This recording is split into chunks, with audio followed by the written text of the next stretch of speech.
Onnistuneella tavalla urheiluharrastuksen sekä historian tutkimuksen on yhdistänyt se 10-päinen sammakkomiesten leiri, joka insinööri Pato Harjun johdolla on viettänyt kesälomaansa Lehmänsaaressa Kotkan edustalla Ruotsinsalmen meritaistelun tapahtumapaikkoja tutkien.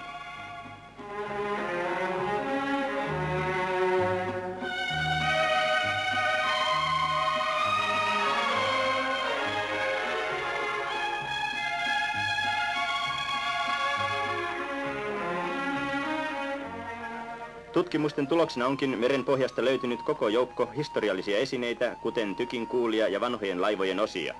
Löydöksistä erikoislaatuisimmat on lahjoitettu Kotkan museoon ja tulevaisuuden tavoitteisiin kuuluu yhteistyön aikaansaaminen historiallisten seurojen kanssa.